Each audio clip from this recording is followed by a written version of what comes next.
Today's apparition is what I'd like to call a serious throwback. Cue the 90s music.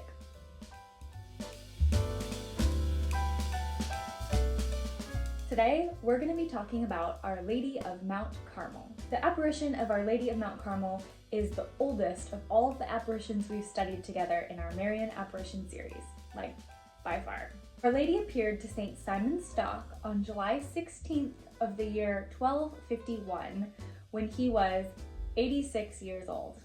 St. Simon was the 6th Superior General of the Carmelites in Aylesford, England. This feast was officially approved by Pope Sixtus V in the year 1587.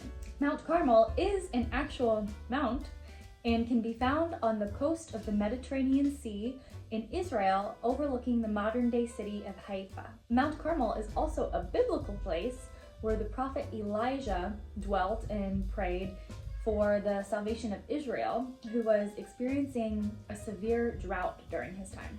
He continued to pray and sent his servant up the mountain to look for rain several times. On the 7th try, Elijah's servant returned with good news. Behold, a little cloud arose out of the sea like a man's foot. Soon thereafter, torrential rains poured down upon the land, and the people were saved. Elijah saw the cloud as a symbol of the Virgin mentioned in the prophecies of Isaiah. The hermits who lived on Mount Carmel followed Elijah's example and dedicated their lives to praying for this much-awaited Virgin who would become the mother of the future Messiah. So the origins of the Carmelite order can be traced back to Elijah and his hermited disciples. According to pious tradition, a group of men dedicated to the prophet Elijah embraced Christianity on the day of Pentecost. They had been disciples of St. John the Baptist, who prepared them for the coming Redeemer. This band of faithful left Jerusalem and settled in Mount Carmel. There they erected a church dedicated to Our Lady and called themselves the Friars of the Blessed Mary of Mount Carmel. And Our Lady of Mount Carmel has been the patron of the Carmelites ever since, who, by the way, now have orders of men and women all over the world, including many great saints. When Our Lady appeared to St. Simon, she appeared holding the child Jesus in one arm and the brown scapular in the other hand. During the apparition, Our Lady said, "Take, beloved son, this scapular of the order as a badge of my confraternity, and for you and all Carmelites, a special sign of grace. Whoever dies in this garment will not suffer everlasting fire. It is the sign of salvation, a safeguard in dangers, a pledge of peace, and of the covenant." Ever since then, the title of Our Lady of Mount Carmel and the brown scapular have been inseparably linked. Thank you, Lee. Thank you for my eggie. Baby. You made it for Mommy?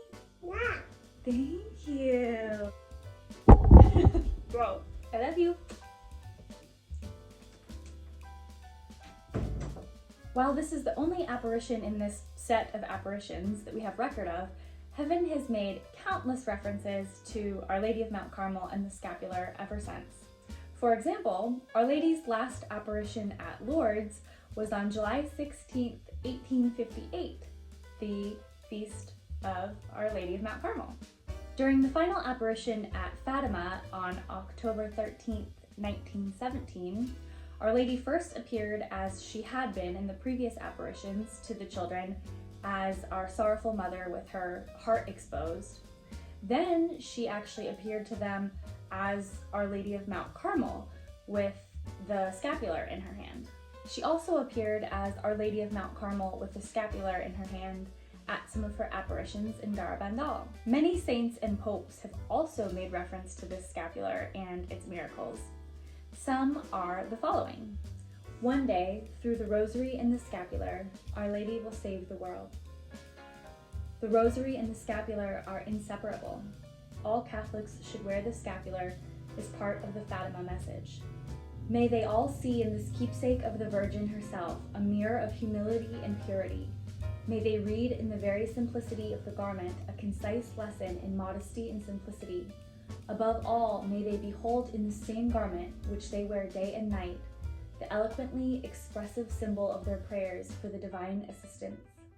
finally, may it be to them a sign of their consecration to the most sacred heart of the Immaculate Virgin. If you've never seen a scapular before, it's kind of necklace-like in the sense that it has two pieces of fabric, one in the front that rests on your chest, and the other in the back that rests on your back, attached by a thin cord or a thin piece of fabric. Some of them say things on them, some have images, and some are just blank. Two Marian doctrines are proposed in the scapular: Mary's supernatural maternity and her as a mediator of grace. The scapular teaches a practical confidence in the intercession of the Blessed Virgin to obtain for its wearer the grace of final perseverance, or a happy death. This reliance on Mary's supernatural protection and gift of final perseverance derives originally from her apparition to Saint Simon Stock and her promise that all who die wearing the scapular will not suffer the eternal flames of hell. This has since become known as the scapular promise. A few general conditions to obtain this promise are that one must honor Mary by wearing this faithfully until death, one must recite the little office of the Blessed Virgin Mary, or pray the Rosary daily, they must endeavor sincerely to lead a Christian life, and they must have a priest pray the blessing of investiture over them and their scapular. A link to this blessing of investiture can be found below in the show notes so that you can print off a PDF of the blessing to take to your priest to have your scapular officially blessed. It's called a blessing of investiture because the priest is essentially enrolling you in this confraternity of the Carmelites, because that's where this whole devotion is based from being essentially an honorary member of the Carmelites. So that's why this blessing is a piece of it, because you're being officially enrolled in this confraternity. Once the blessing is done, it does not need to be done again. If you don't have one already, scapulars can be purchased at your local Catholic bookstore or online, just about anywhere that Catholic items are sold. And they come in all shapes and sizes, so you can find one that feels right for you. Like I said, many have words or images on them, but there is no requirement for your scapular to have anything or say anything specific. The only requirement is that it has the official square of brown wool on both the front piece and the back piece on the side that touches your skin. The wool is important because it's what makes the scapular Carmelite. It is made of the same wool that the Carmelites wear, like we said, therefore kind of symbolizing you being an honorary Carmelite and having this same intense devotion to Our Lady of Mount Carmel as would a Carmelite religious person. The original scapular, or the first scapular, is this brown scapular that Our Lady gave to Saint Simon. And since there have actually been many other colors of scapulars that have been approved that are associated now with other devotions. Some of the additional church-approved scapulars are the white scapular of the Holy Trinity, showing a consecration to the Blessed Trinity, the scapular of Saint Joseph, showing a consecration to Saint Joseph, the green scapular of the Immaculate Heart of Mary, symbolizing an intention for conversion of a loved one, the purple scapular for protection during the great chastisement of the end times, the red scapular of the Passion to be worn on Fridays for an increase of faith, hope, and charity, and many more. As you can imagine, Our Lady of Mount Carmel and her scapular have had quite some time to rack up a list of, well, less of a list and more of a book of miracles. So, worth the Google search if you have time.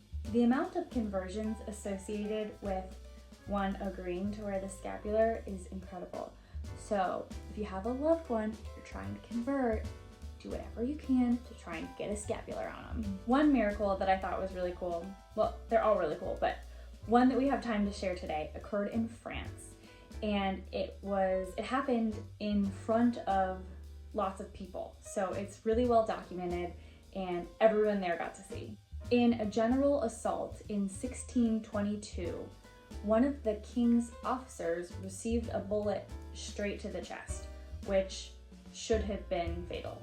But the officer was wearing a scapular and the bullet went through his clothing, pierced his clothes, and then actually hit his scapular and flattened out against his scapular and just fell to the ground without doing the least bit of harm to the man. The scapular is truly Our Lady's armor. The feast of Our Lady of Mount Carmel is July 16th, the anniversary of her apparition to St. Simon Stock. There is a national shrine to Our Lady of Mount Carmel in the United States in Middletown, New York. There is also a Basilica of Our Lady of Mount Carmel in Youngstown, Ohio. It is certainly easy with devotions such as the scapular to get caught up in the specific requirements or promises associated with it. So I'd like to share a summary, essentially, of this devotion that I found in one of the research articles that I read. The scapular is a garment that we wear as both a sign of our belonging to Mary and pledge of her maternal protection in this life and the next. It is also a sign of three entwined elements. A, belonging to the Carmelite family. B, consecration to and trust in Mary. And C, an incentive to imitate Our Lady's virtues, especially her humility, chastity, and prayerfulness. One of the beautiful things about the scapular devotion is that it's a silent devotion. The prayer is simply wearing it, simply being reminded every time you see it that you belong to Our Lady, that you are wearing her armor, that you are hers and her protection is yours. It is also said that in times of need, you should hold on tightly to your scapular while you pray, as if you are a little child holding on to the hand of our Blessed Mother.